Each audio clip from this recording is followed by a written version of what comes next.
like to take and sort of look at pieces of the puzzle, the neurosensory system. If you take here, we have 6 pieces of the puzzle that we're going to talk about today.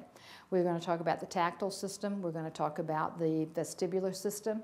We're going to talk about the gustatory system. We're going to talk about the olfactory system. We're going to talk about the auditory system, and we're going to talk about the visual system.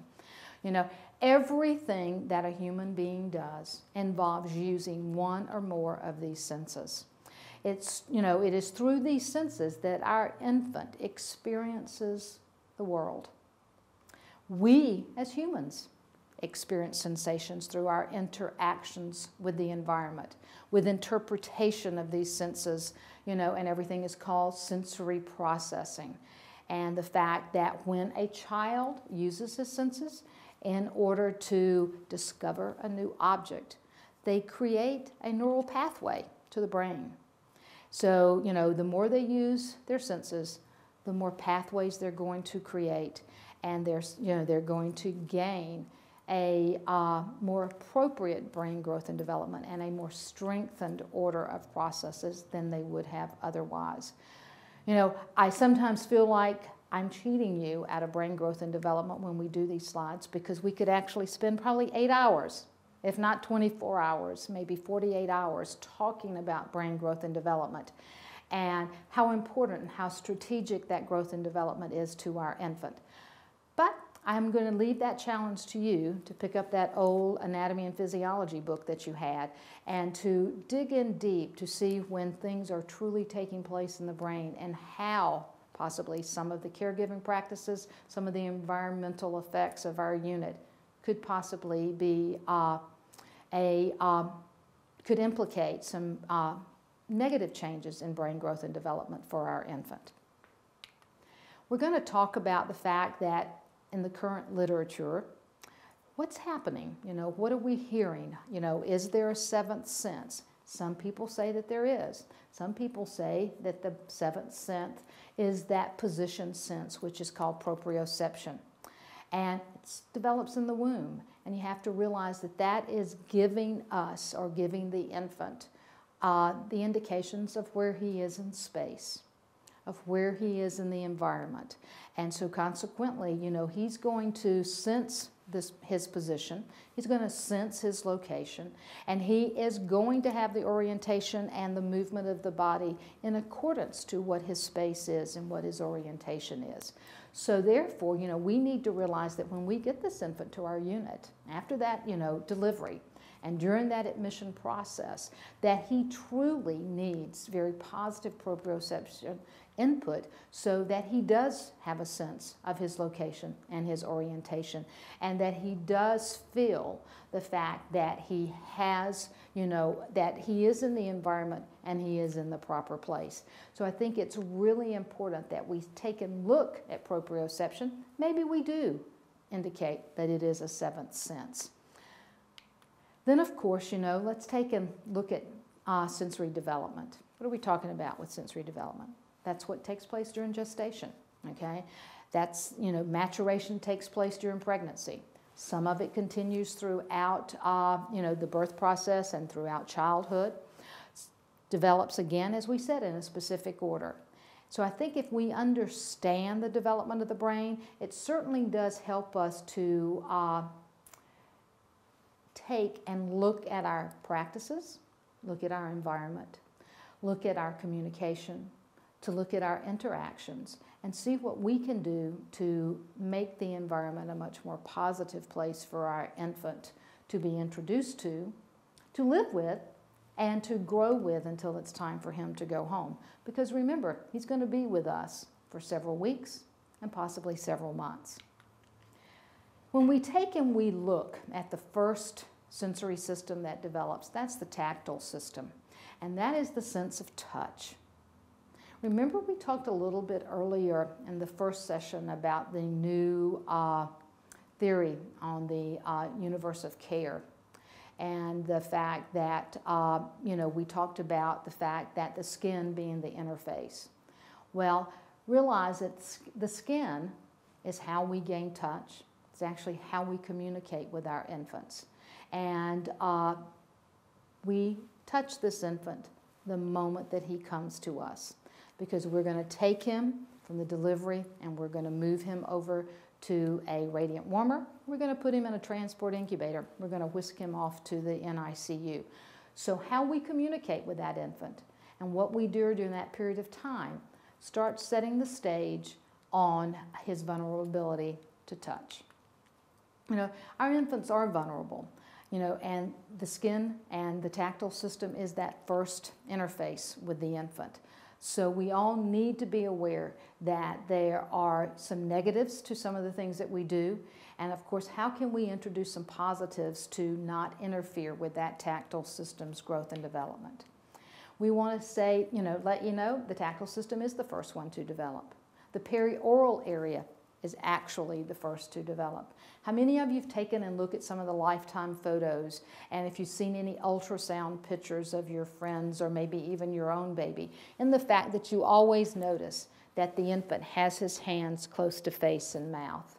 He may be sucking on a finger, he may be sucking on a thumb, but he is very into the fact that the perioral area is a very important positive aspect to him. And then, of course, we take and we look at the fact that at 8 weeks, in many of these pictures, you'll start noticing that he's touching his cheek. And then, you know, as things progress, at 32 weeks, we know that there is not a part of this infant's body that does not respond to temperature changes, to pressure changes, to pain. You know, touch, pressure. Those are all things that he will respond to at 32 weeks. And then we can just sort of step back a little bit and say that at 15 weeks, in utero, he's doing non-nutritive sucking. And that we need to make sure that we continue that non-nutritive sucking actually when he gets into the unit with us. Now, when we take and we look at that tactile system, if you take and look at this intrauterine shot of this infant, what is he doing? Where's his thumb? It's close to face and mouth, almost appears that if he's about to put that thumb in his mouth to suck. So we know that there are increased nerve endings, and we know that the perioral area has those, and the fact that he has non-nutritive sucking needs to be taken care of. But we also want to take and look at the fact that the soles of his feet, the palms of his hand, those are all touch points that are very, very important to him. We also want to note that the back of the head is very important to the infant, and the buttocks are also very important. If you take and look at an infant that is in utero, you will always notice the fact that his feet are sort of foot bracing slightly. The buttocks are up against the uterine wall. The top of the head is getting some contact with the uterine wall as well. And that when he's pushing out with the palms of his hand. These are all wonderful touch points for this infant where he has received significant pleasure in utero. So when we bring this infant into our unit, we need to realize that these are sensitive areas of touch and that they are areas that need to be protected and need to be handled with the most appropriate touch. If we take and just look at these two here, look at the first picture, intrauterine containment. Look at that infant. He's nice, physiologically flexed. He's inside the amniotic sac. Where are his hands? Close to face and mouth. His shoulders are rounded. Look where his knees are. Okay, and as a saying that many of us, that teach, his knees are pointed toward nipples. So he is really in there. He's nice, physiologically flexed, midline orientation. He's feeling very good about life. That's actually where he really wanted to stay till about 39 to 40 weeks, but he gets that rude awakening, and he's coming to us a little bit early. But then let's move over to the next picture and look at this mom. And look where her hands are. Look how she is totally enveloping her infant, and the fact that she's giving this infant total support. And she's giving head support. She's brought those shoulders round. She's got his hands close to face and mouth. She's given the buttocks support. She's tucked his knees under, and she is really giving him that firm, positive touch, that same pressure touch that this infant gained when he was in utero. She's helping him to get all together. She's helping him to be organized. This is a wonderful thing to teach moms how to do, because sometimes they feel like they're in the way. They feel like they have no place at the bedside. And sometimes when our infants get a little bit disorganized and they're there, what a great way for you to tell her to make sure that she warms her hands by rubbing them together, and then she can simply take and put her hands inside the bed. You'll notice on this slide we see a couple of rings, so we know that this picture was taken a little bit ago. And right now, you know, no jewelry at the bedside, no jewelry on moms, no jewelry on the nurses. So, you know, make sure that you take that into account and that that's part of your protocol. And then, of course, you know, this picture here just speaks 1,000 words, and the fact that here's a dad, he's at the bedside, and he reaches, you know, in and he takes a hold of his baby's finger, his hand.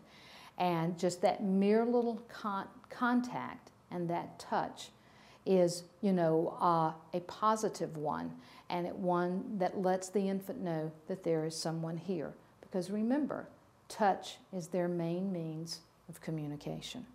And this is a very positive touch. Let's take and we want to look at some of the tactile hazards. You know, we said that there were positive things about touch and there are negative things about touch. You know, in utero, he was nice and contained. He had the amniotic sac. Things were wonderful, okay? But then, of course, when he comes to us in delivery, the whole thing changes. What happens? We are handing him off into towels. Hopefully they're warm. Or we're handing him off in drapes. Hopefully they're warm. Sometimes they crinkle and crackle. Sometimes they're a little bit rough. They're not always as nice as we would like for them to be. Or the infant doesn't perceive them as to be warm and inviting and comfortable. So, you know, we need to take and look at what we're doing. How do we hand off our infant when he first comes to us? You know, always make sure your towels are nice and warm. Make sure they're nice and soft. You know, this is one time that I think that maybe sometimes we may need to use a reusable versus a disposable. But I'll tell you, there are a lot of disposable towels that are out there that are absolutely wonderful and very, very appropriate. The next thing that we see is the fact that Evermore Band-Aid on the bottom of that foot because of all the heel sticks that we give our infants. We do heel sticks for everything. And we have to realize that, you know, this is a very negative procedure for our infants. We often wonder why some of our infants walk on their tiptoes or that they are actually even afraid to walk. And that is only because of the simple reason that they've gotten such negative input from doing a heel stick. I really encourage us to look at how we get that heel warm. The fact that we give firm positive touch to begin with, we warm the heel, we do the stick, and we give firm positive touch afterwards and allow that infant to regroup and to reorganize. You know, we know that there are many things that we can do today in order to decrease the amount of heel sticks. And the fact that we have transcutaneous units for doing our bilirubin. And granted, many of our infants in the NICU do not qualify because they are so young. But the thing about it is as these infants, you know, grow, or as these infants are admitted to a newborn unit, or the fact that we have a term infant, it's just not doing quite right, you know, we wanted to observe him in the NICU, he comes to us, and then of course we have to do heel sticks. Maybe having some type of transcutaneous monitor for bilirubin would be very, very effective, and it would ease the number of sticks that we would have to do for this infant. And then, of course, the thing is the fact, how many PICC lines do we use in the NICU versus putting in peripheral IVs? Remember that PICC lines, you know, shouldn't be one of those things that we shy away from. Should be one of those things that we readily accept, and that we actually should probably be doing more PICC lines than what we're doing in the NICU. Because number one, it will decrease the number of IV sticks for our infants. It will also decrease the incidence of us handling, always trying to find that most perfect IV line to start. And then, of course, we won't have to disturb the infant quite as much. And then, of course, the fact that we will actually get better management of our infusions. So there are a lot of reasons why, you know, looking at the items that, equipment that can be used for transcutaneous billies, and also the fact that we could possibly put in more PICC lines than we do peripheral IVs. These are just things that we can do to help to preserve the tactile system and be much gentler and kinder avenues for us to take with our infants. And then, of course, you know, we have to take and look at how do we touch the infant. Remember, we want firm, positive touch. We don't want light stroking. It can be very irritating, actually. Sometimes can bring about pain with our infants. We want to avoid stroking at any point in time. We also want to avoid that little flicking on the feet or the little tickling on the bottom of the feet that so many of our parents would like to do, because of the simple reason that it is not positive for our infants and they sometimes withdraw. And we need to teach our parents to do firm positive touch on the soles of the feet. Allow that infant to do some foot bracing against our hand. So, those are things that we can teach and that we can help to facilitate with our parents so that their experience with their infant in the NICU is a very positive one. And that they leave feeling like they are, doing something and that it's very positive. We also need to take and look at how we contain our infants in the fact that we don't want to restrain them. If you remember the first slide on admission, it looked as if we had our arms strapped out and our legs strapped out. It's not what we want for our infants. We want to give them containment. We want to help them maintain that midline physiologically flexed position. And then, of course, massage therapy. It's getting, a lot more documentation and getting a lot more feedback from our medical community. And of course, for most of our NICU patients, it may be quite inappropriate. So we need to take and look at medical stability, and we need to look, at when we think that they are ready, and we should prepare our parents.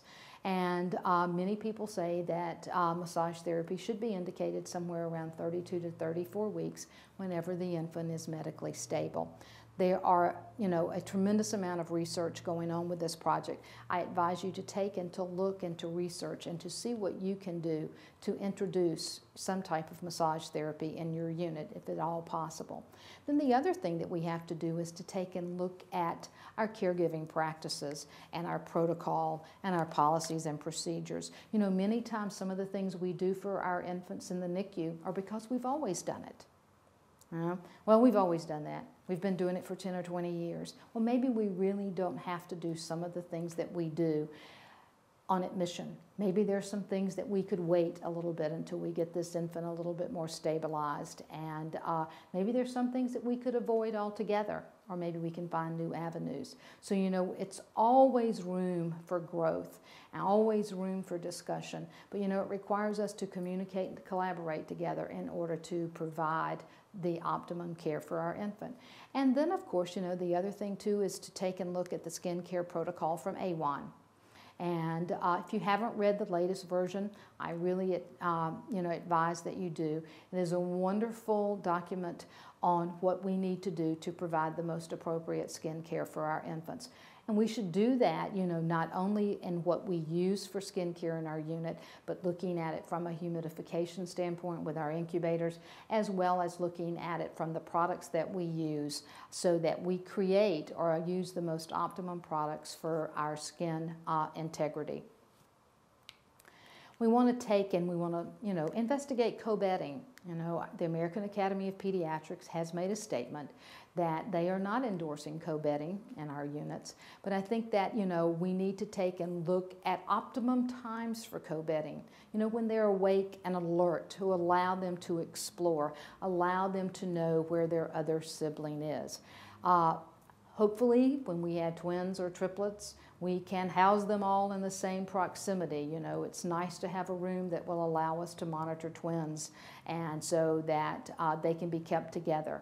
But the thing is the fact that co-bedding should be used as a time for exploring, a time for each one of them to get together, and it should be done during their awake time.